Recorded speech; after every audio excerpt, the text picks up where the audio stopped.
This class is super fun. I actually I wrote this class actually for a men's barbershop international contest a few years ago. Well, feels like 100 years ago now, but it was a few years ago. Um, and I I kind of thought to myself, a lot of times we have section leaders that are amazing, that just kind of walk in, they're natural leaders, they're amazing singers, they know how to lead a sectional. Some of them are music educators or educators in general. Some of them have been in choir for 100 years, or retired choir directors or whatever, and they just kind of step into the role and they're like, I know how to lead a sectional, this is not a problem. However, in my chorus, I have a small chorus, we're 44 people. That is not the case for most of them.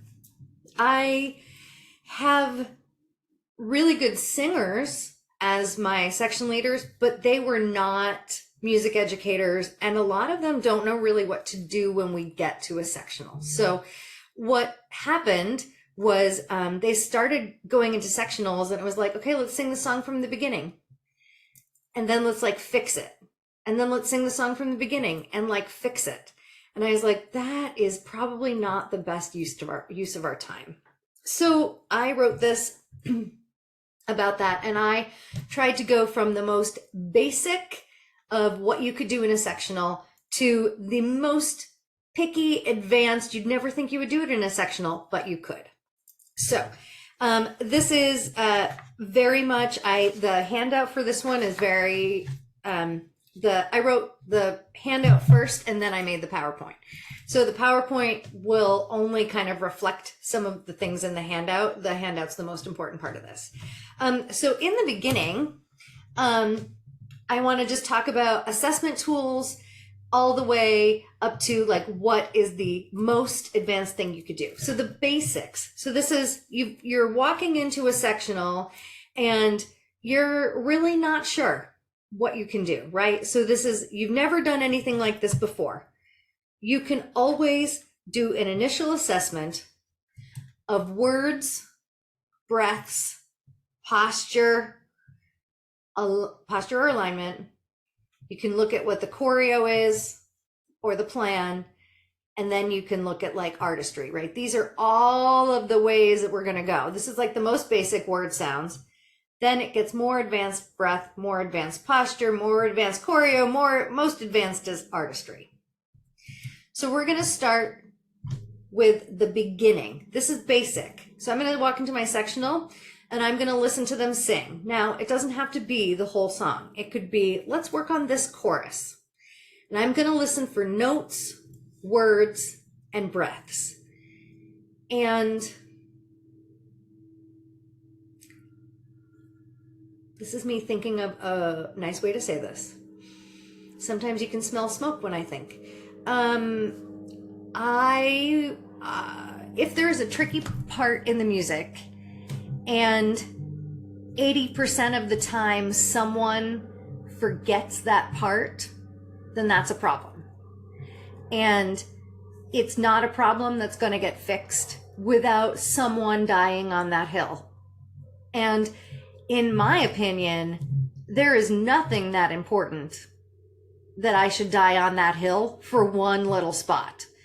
I would much rather change that in the arrangement or go back to the arranger and say, we can't do this. This is just too hard for us. Can you help us change this? So in my assessment of that in the sectional, I could say like, yeah, the leads really have trouble with this interval. Can we, I would go back to my director and say, can we figure out, is there something we can do here? Can we revoice that chord? Or is this the right note? It feels, I don't know, right? Goes back to them. If it's words that people are stumbling on, I like to give them like kind of tools or kind of like a little map of how the song goes. This is the same for words and breaths with me. Sometimes you have to breathe in a really odd spot, but you have to breathe there because you have to go to this point and you need all that breath. And so I will say, I will try to make it easy and I will say, you will always breathe before, like, okay, so my daytime chorus, it's not a competition chorus. It's just, we get together in the day and we sing, do daytime performances for like nursing homes. One of the songs we sing is In the Still of the Night. And the leads always have to go in the still of the night. And the night lasts for like 8 beats. So there's always a lot of like running out of air. And so I just made the rule of we always breathe before of the night. It doesn't feel right, but I don't want to say this time you breathe before of the night and this time you don't and this time you do. I make it easy and I say every single time, I want you to go in the still of the night and then hold that out every single time for how long you need to. And so kind of doing that, make that plan really helps. Also, you can work like with the breath plan that you have. If it's like, if the phrasing is too long for pretty much the whole section, then you could say, okay, well, we're going to have to sneak breathe in here. So we all can't breathe in this measure, which you will find because we all have basically about the same capacity of lung, right? Like air capacity. So that's why we all seem to sneak breathe at the same place, because we all pretty much run out at the same place because we all can take in about the same amount. So that's why if we know we have to go from like measures 1 to 10 without breathing, everyone's going to want to breathe in like, I don't know, measure 6, say. So then I could say, okay, we can't breathe in measure 6 because we have a big hole and Nikki keeps yelling at us. She's mean. I don't know why she's a director. She's mean. So who's going to breathe in measure 4? Who's going to breathe in measure 7? Who's going to breathe in measure 3? Who's going to breathe in measure 8? Because sometimes people need to breathe like in measure 5 and they just split the thing in half. But then there's other people who do 2 breaths and they do like measure 4 and measure 7 so that they kind of go on either side of that hole instead of right before it. And so that's a great thing to do in the initial part. Okay, so then I would say this is probably the most useful thing to do in a sectional is section unity work. I feel like you can get through the basics pretty easily, but then I think working on vocal match and blend in a sectional would probably do the chorus the greatest good. I don't know that we always have sectionals or time for sectionals to work on this, but I do know that a lot of my section leaders like say, hey, you know, tenors, let's come at 6 on Monday instead of 7 because I want to have like a sectional. And that's when they, you know, start working on this thing. Same with front row. They'll say like, hey, let's come at 6 because we want to work on this little bit. So section unity would be a little bit more advanced, but still pretty basic. So I want to kind of go through this with you. Kind of a couple of rules when we're working with section unity is that we want every singer to sing out with their full voice. When you work on blend, a lot of times people start to pull back their individual voices because they're trying to blend better. But I don't want anyone to be singing with half of their voice. It's not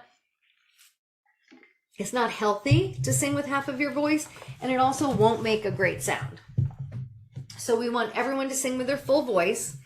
And then we're going to kind of work on how to get them all to blend. So first, I would start with the voice that I want that section to sound like.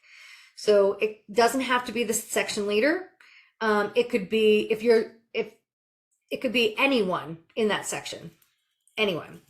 And then I would have them sing the line that we're going to work on.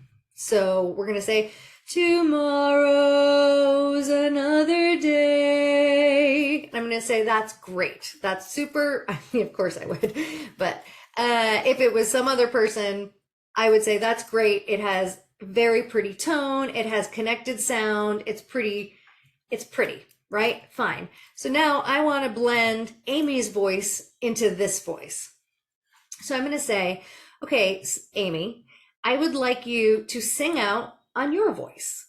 And she's going to sing alone, and I'm going to listen to her voice, and I'm going to say, okay, so your voice is maybe a little bit breathier, and it's a little bit darker. So can you maybe have better chord connection, and can you bring the sound a little bit more forward so that we can get a little bit more brighter tone to that? And so then she'll try that and I'll say, that's really good. Now I want you to stand in front of me and sing it, Amy. I want Amy to stand in front of me so she can like feel my sound coming from behind her. And then I want her, and then I'm going to say to her, like, so change whatever you need to change inside so that you match my sound better, but still sing out with your full voice. And you can, empathetically feel oftentimes what their voice has to do, or what your voice has to do to match theirs. You can say, it feels like I have to lift a little bit more. And then I'd say, well, then do that. And so we would kind of work on that. And then I would say, okay, so we're like 95% there. Great. All right. Now, both of you, I want you to match the space that you inhale on. Because right now we're starting with two different spaces, right? So say Amy's breathing on this space and I'm breathing on this space. Well, those two shapes don't match.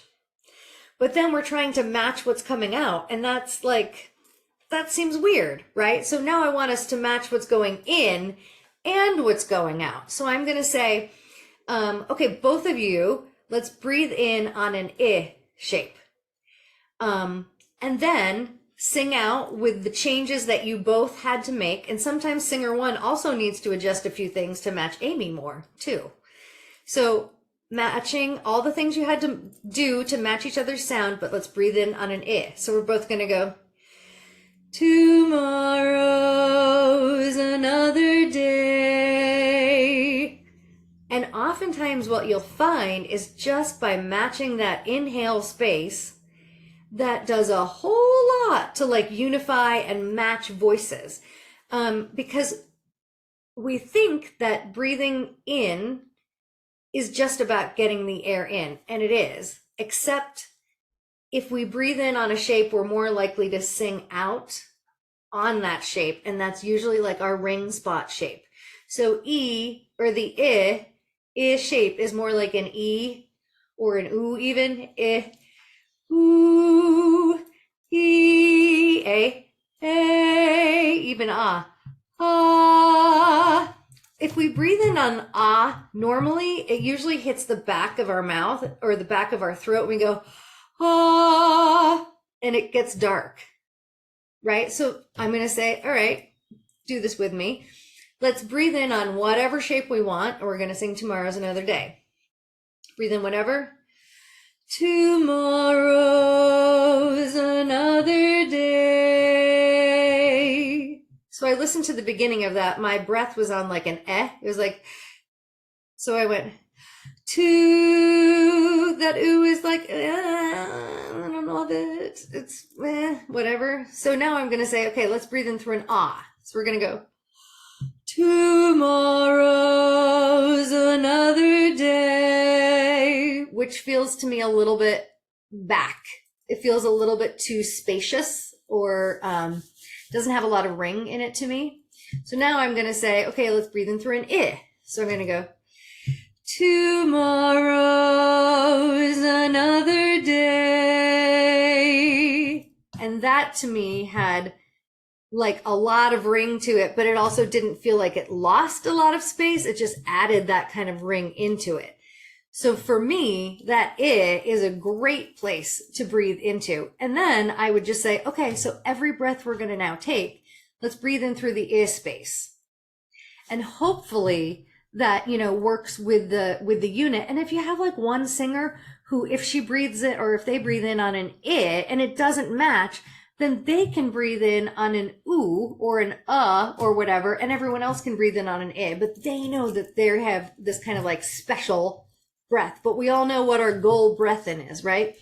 Then we're going to take those two and we're going to bring in a third person. And then that third person is going to stand in front of those two people, right? So we have a little triangle of people, and she's going to listen to them sing, and she's going to close her eyes, and they're going to think, what do I need to do to my voice to match their voices? And I might have Amy and Nikki sing one by one, and then I'm going to have Melissa in front of me, and she's going to think, okay, in order to match this, I have to lift and it has to come forward. And in order to match this, I have to also keep, I don't know, it feels like I have to keep my throat open, but I don't know how to do that, but I feel like I have to. Cool. So now let's do that. She's going to try to sing it. And then I'm going to say, okay, now breathe in on the I space and do that together. And then let's see how we can adjust that all. Then once you've kind of gathered all of your section, right? Sometimes it's easy to do all of the section. It depends on how many singers you have. If you have like 12 singers, that's not a big deal. If you have like 37 leads, this could take a while. So what you might want to do is break them into smaller groups of like 10 or 12 or whatever, and then do this section and this section and this section, and then match the sections together, right? And then once you have that, then you can just do exercises. You don't even have to work on the song necessarily. You can just do like vowels on unison notes, which I do with my chorus all the time. A lot of our warm-ups are on unison notes. And sometimes it's just one note, like ah, ah, ah, he, we. Just doing those things so that we all know how we're breathing and where our consonants are being, you know, how they're being produced and all that kind of stuff. There's a question. Yeah. From Sharon, who is director of Northumberland and also a member of North Metro.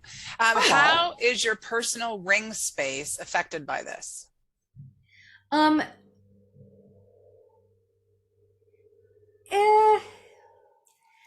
So the ring space should not change because I don't want you to pull back your full voice. I want you to keep your ring space, but I want you to adjust some of the things to blend the next person better, to like match them better. But I don't want you to take away your ring space, and I don't want them to take away their ring space.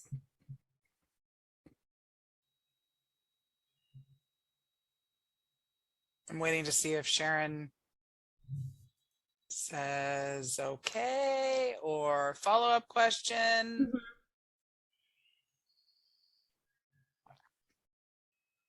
Oh, she says confusing. I think it is a little confusing. I probably would do section unity work before I did ring spot work, I think, because working section unity to like blend is a bigger, I don't know, a bigger hanging fruit to say, like to kind of describe it. It's a bigger thing than ring spot work would be for me. So section unity would be something I would start working on at a C level, because it just makes us better individual singers and it makes us a stronger unit. So that's going to help C get to B and beyond. So that's something I would work on right away. But ring spot work, I probably wouldn't even introduce until probably B, middle of B or higher, because that's a little bit more detailed. And even though it's an individual thing, it has to be done within the concept of the unit, because it can lead everyone to just singing through their own ring spot and then going into different directions. And so it has to be kind of tempered within the section of unity, or within the section unit sound. So I would say do the unity work first. Then when you get to ring spot work, everyone figures out their ring spot, and then part of the matching of others is keep your ring spot, but now we have to match it to others around us. And since you already know how to do section unity work because you've been working on it all the time, now the ring spot work won't be so hard to do and to keep it within a unit sound. Yep. There's just a comment on here too that says when like singers stand closer to each other, it matches more easily as well. Mm-hmm. Absolutely. And Sharon Absolutely. has said okay, so I think you answered her question very well. Thank you. Yeah, you'll also see like while they say like singers standing closer, this is oftentimes while you'll see like quartets that stand together in choruses because they have such a strong unit of their voices that, you know, you'll often see like the bass and the baritone and the lead and maybe the tenor like right behind them or something because they have such a strong unit that it's easy to let people kind of into that unit since it's already so strong. Putting them apart it's fine, but you'll often see quartets standing together. I think I've seen that in North Metro. Not that I'd looked. Anyway, then I'm gonna press on, if that's okay. Is there anything else? Nope, I think you're good to go. Okay. So then I would say once you have vowels that you can work on, and you can go to like simple exercises like fa va va va va. That's hard to do all together and trying to sound the same, right? So what I often do is I use 5 words, and they are the words that represent the 5 Italian vowels. So a, e, I, o, u, and it's hot, met, me, so, soup. So if I need to sing like I need this as a pure ah, I say sing it like the word hot, hot. Or I need the word is this is actually great too in diphthongs. Like the word is around, round is au. So I'd say it's hot soup, round, hot soup, round. And then that way we all know kind of what the unifying words are between all of us. So then, if there's no questions here, I want to go on to a little bit of a more advanced things that we could do in our sectionals. Is that cool? Yep, there's no questions. Cool, perfect.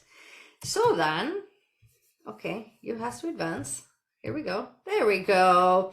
So some of the things that we can work on is vowels, diphthongs, consonants, textures, dynamics, and then the vowel tunnel. And that picture was so much better when it was not like that. All right, then.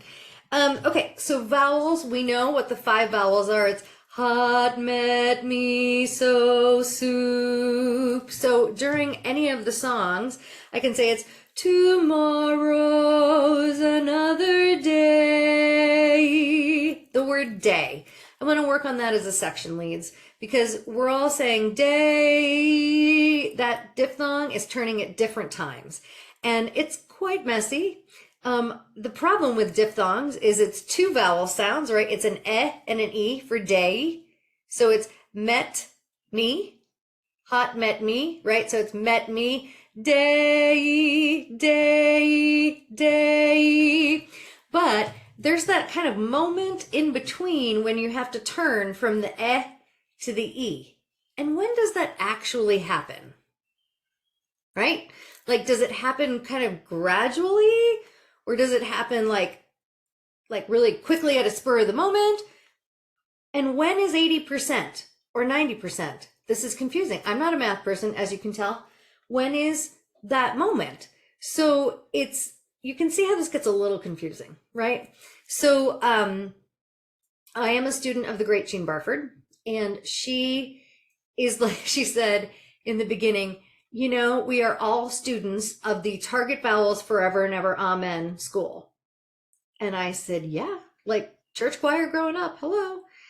And she said, yes. And then we always learned that we should hold the target vowel for like 90% of the time and then turn to the second vowel for the last 10%. Honestly, I do not know where 90% is and then where 10 is. And my 90% and your 90%, they're not really the same. So what we get is this like moment where everyone's turning to the A, but it's this like kind of gelatinous moment in time and it doesn't sound great.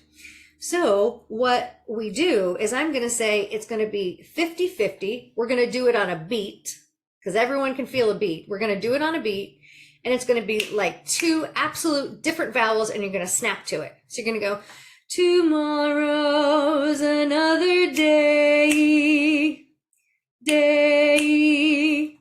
It's going to sound really weird in the beginning. So let's try that. Let's do just regular, tomorrow's another day, and I'm not going to tell you when to turn. Here we go. Tomorrow's another day.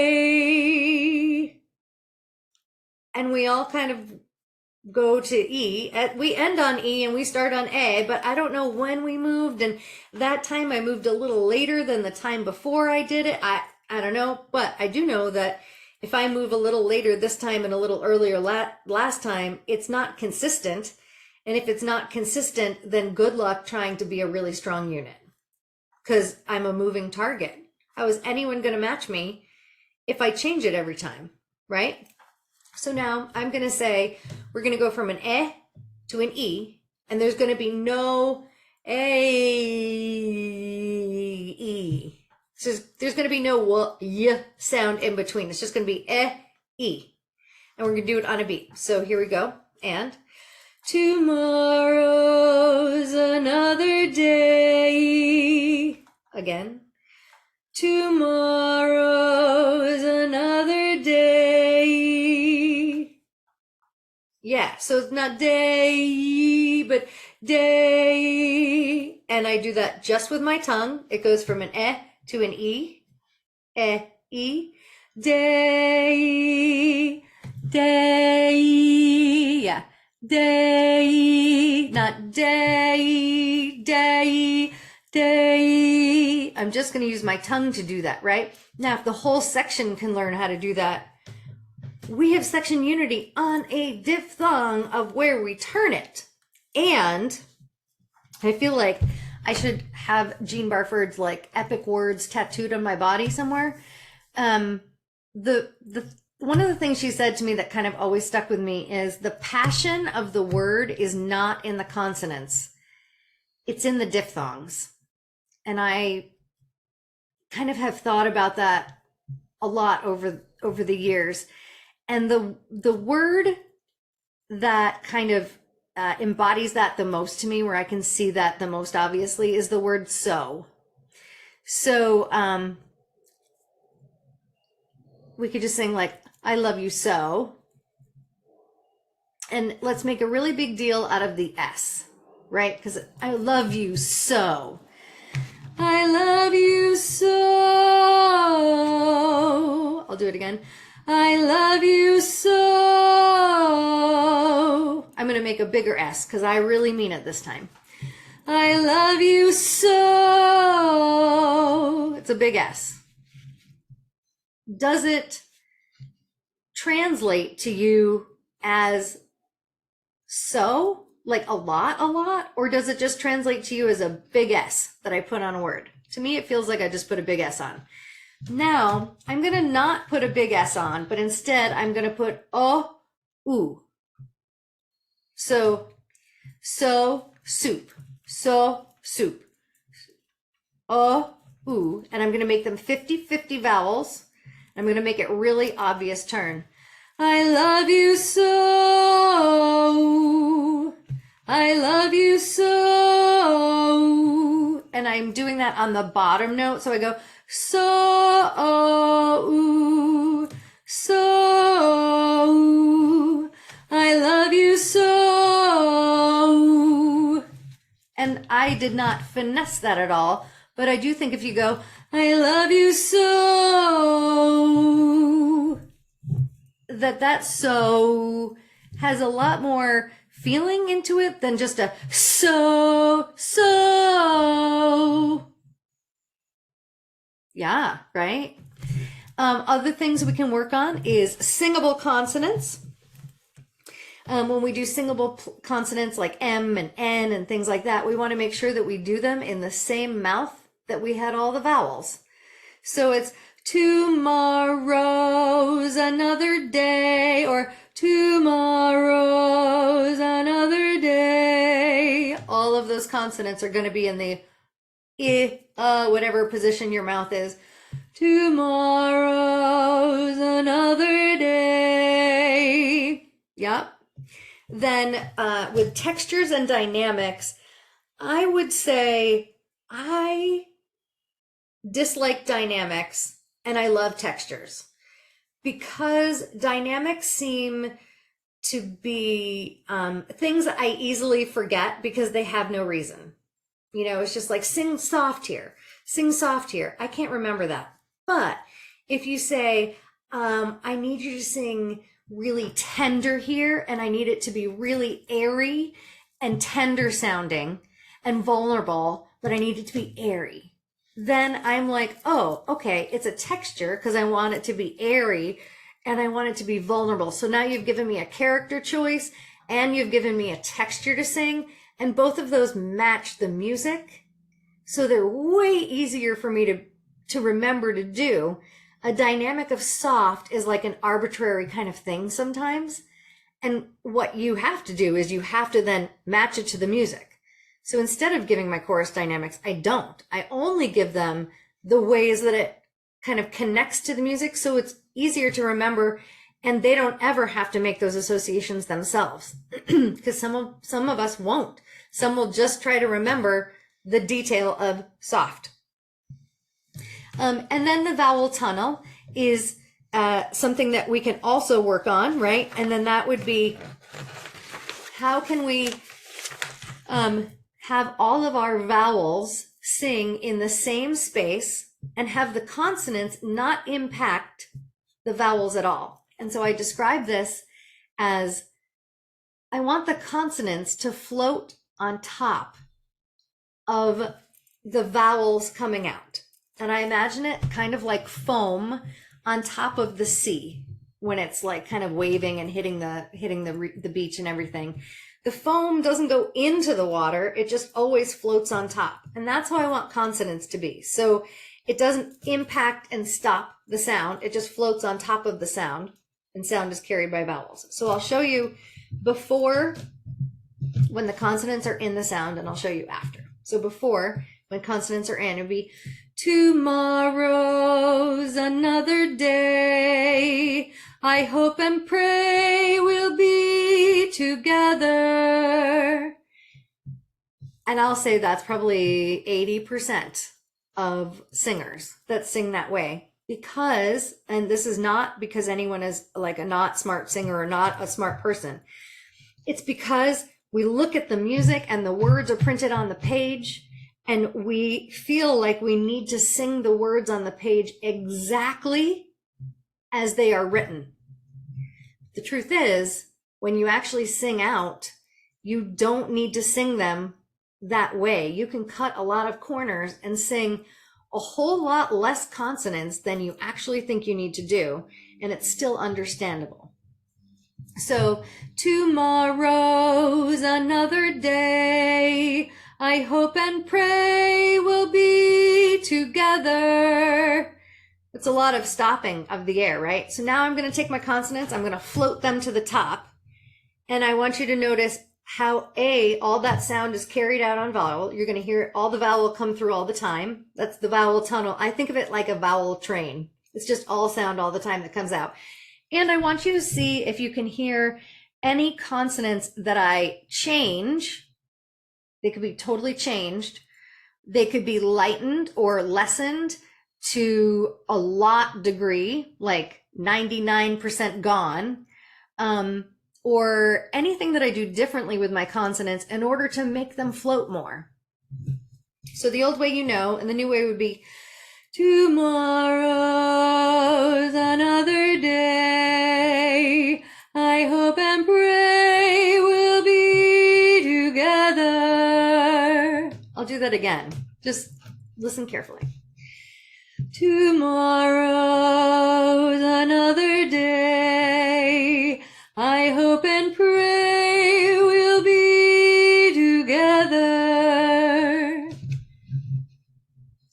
So, anyone have any, oops, sorry, I didn't mean to do that. Anyone have any idea of what I changed there with the consonants? to make them float more?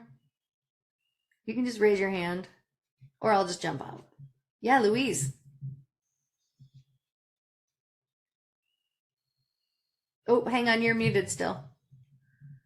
Mute. There. There you go. Oh, you were you didn't put a lot of weight on them.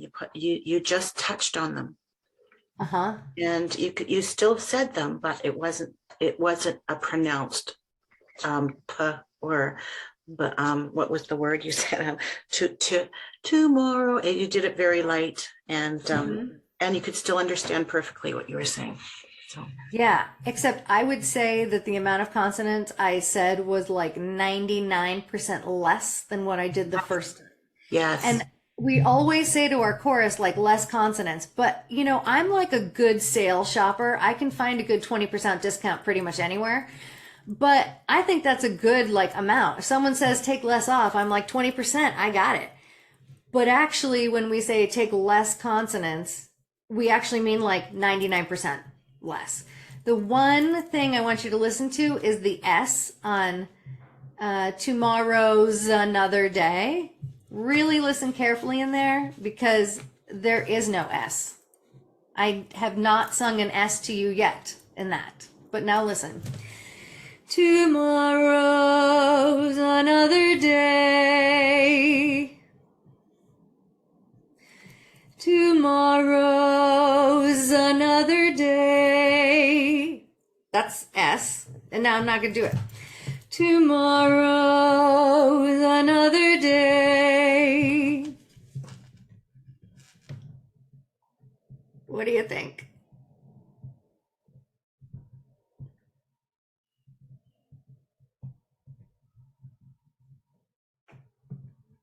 Louise has her hand up again.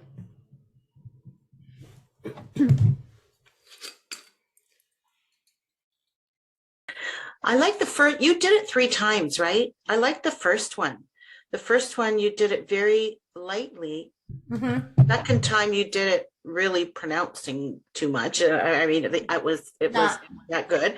And the third one, without it at all, I didn't like it as much. I liked the first one.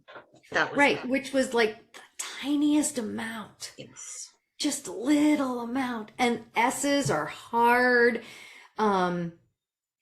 K's, all sorts of consonants, V's, F's, we just get way too many of those. So in sectional, we can really work on how to get tomorrow's another day. How can we get the z in there instead of z, right? And so that's a great thing to start working on. All right. Annie has a question. Yeah. Did you use singable versions of non-singable consonants? She'd say it with a bit of a British accent, but I'm delivering it. Understand it even better. Did I use singable versions of non-singable, like the T? Annie, you're probably going to have to unmute and jump in here. Another day. SZ or SZ, depending on where you are in the world. I'll translate the Canadian Z for you. SZ versus S. I did. I used a Z sound instead of an S. Also, I would do that for words like with, W-I-T-H. I would sing it as with instead of with. So sometimes I do use the voiced part of like the voiced neighbor to it. Sometimes instead of a K, I'll use a G. Because G and K are the exact same thing, vocally speaking, like the mechanism is the same, but going, can you, is a lot of air that goes, but if I go, can you really know? It's the same thing, except I don't have this big explosion of air and no one will understand the difference of it. So it's very cool. It's very cool that you do that. And so you're consciously choosing to use consonant sounds that are basically more resonant. Yes. And easier. Yeah, that's awesome. And easier, you know, you'll find that they sing better, they feel better inside. So yeah, all the time. And I would say to my singers as well. Like in the chorus, I would be like, let's sing that with a G right here. Or let's not put an F there, let's put a V there. Or whatever it is. Yeah, for sure. I think there's. Thank you. Yep. Yep. Any other? There's a comment here from Suzanne McKinley. For consistency within a chorus, it would probably be helpful for the section leaders to meet with directors on songs to discuss the character dynamic plan ahead of time so that they are all teaching the same message. Mm-hmm. Diphthong, timing, etc. may be a lot for all songs, so maybe start with contest songs. Yeah, and it's I think once you get that, like the chorus will always do it this way, you know, then it's kind of like a no-brainer, like we just do it this way now. And so then that can apply at all the sectionals. You know, we can always be like, oh yeah, we just got to time that up better. Or I find that like A to E, like way, or A like night, it's very hard to convince my singers that I need two independent vowels. They really want to slide in between those. So I get way, and there's this like yeah that's in between there that's like a slow slide, and I want way or night, but I'll get night. And I can watch their jaw close and their tongue kind of slowly come up, and it's very hard to convince them, I don't want any of that. I really want two very different vowels, and your mouth is going to change like fast. And so that can be tricky, but that's the time to do that in sectional, is just to work on that one word and say, yeah, it feels weird. Let's like work on this for 15 minutes. That's a great use of time before chorus for 15 minutes. But definitely check with your director. Don't go off on your own. No rogue section leaders here. I am just going to have you watch your time. Okay. Sorry. All right, well, I'll go through this. Okay, so my next slide is something else that I work on is breaths. And I will just say that having been a student of, you know, Italian singing for a long, long time, there is a lot of focus on breathing very deeply into your tummy, your sides, and your back. And that's all really useful, except I hear a lot of really tense breaths coming in, like kind of thing. And it doesn't seem to be helping. So what I found that was doing to me was I was kind of doing this false crescendo at the end of every line, because that's what I thought I was supposed to do for forward motion, right? Because everyone says like, grow it at the end. Tomorrow's another day. And I mean, that's what they told me to do. At least that's what I had heard them say. So that wasn't what they meant, but that's what their words said to me. The other thing that I found that I was doing is I had this hic. And so it was kind of like how I released the breath had a tension to it, which meant how I inhaled also had a tension. And I knew to focus, sorry. I knew to focus on the inhale having no tension coming in. But what I didn't really like pay attention to was that how I was exiting the phrase with that little press to it was really impacting how I was getting breath in. And so it was really tricky to find it too. It creeped into like little tiny places. It wasn't all over. But then when I started hearing it, it was usually at fast moments. So usually in uptunes, usually I would start to get winded, like tired. And if I was winded, I know if I'm winded now that I'm doing hic breaths at the end, and I'm doing like very poor job of breathing. I'm breathing in with too much tension, and I'm singing out and releasing with tension, right? So like a hic breath would be like, tomorrow's another day. At the end, day, kind of hicks, right? So what I call this is the flicky flicky breath, because I just think upwards ending and then upwards inhale. So we're going to go, tomorrow's another day, I hope and pray. Or what I just do is a flick. So tomorrow's another day, I hope and pray. It's just in here. So end of the phrase and then start of the new phrase. And the breath is somewhere in here. It's not a whole moment in time. It's not a day, I hope and, no. Day, I hope and, day, I hope and pray. So do that with me and just think that when we breathe, we're going to have a conversational breath. So don't breathe in like you're going to sing. Just breathe in like we're having a conversation. So here we go.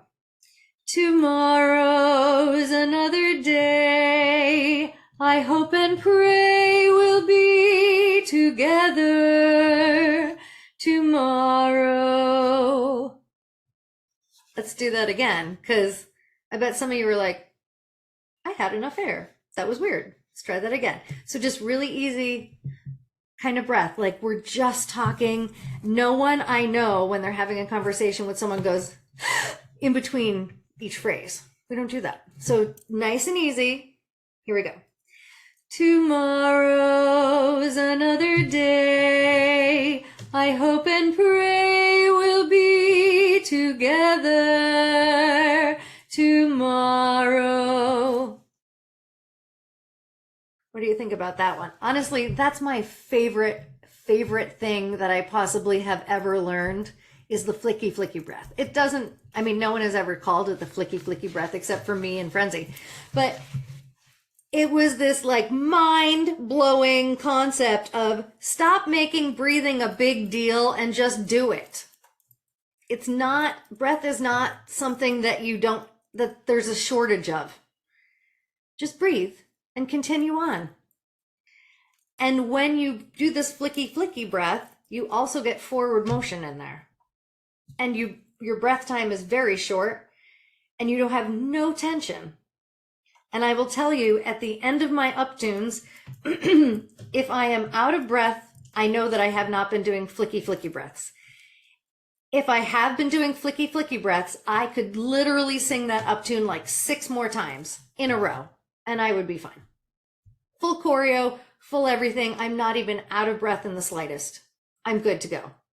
So the more out of breath you are and the more like tired you feel when you're doing that, the flicky flicky breaths have got to be something that we work on.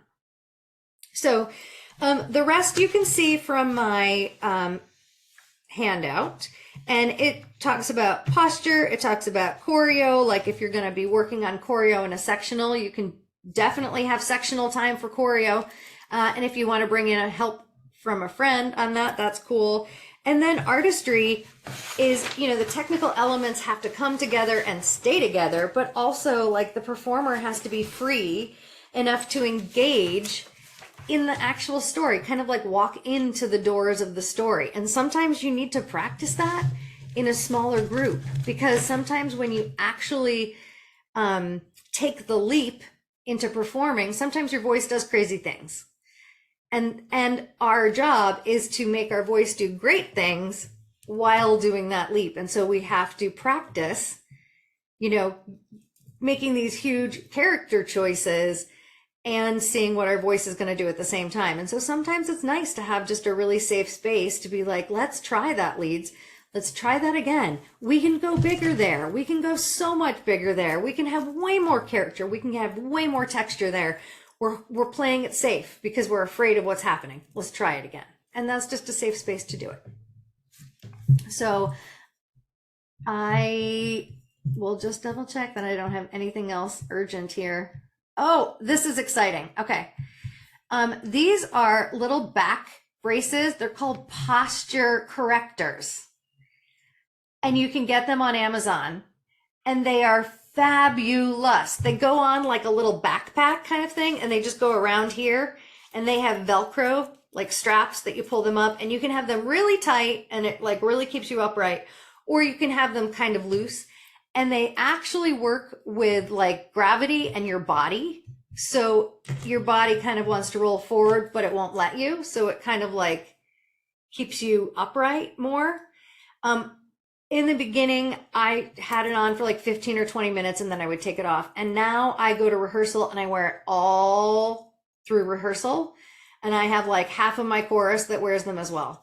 And let me tell you, when your chest is high, your posture is really good all through rehearsal because this little posture corrector is helping you. It's genius. It helps with the breath so much. So that's why I put that in there, because I was like, I'll probably forget that. And then that's it.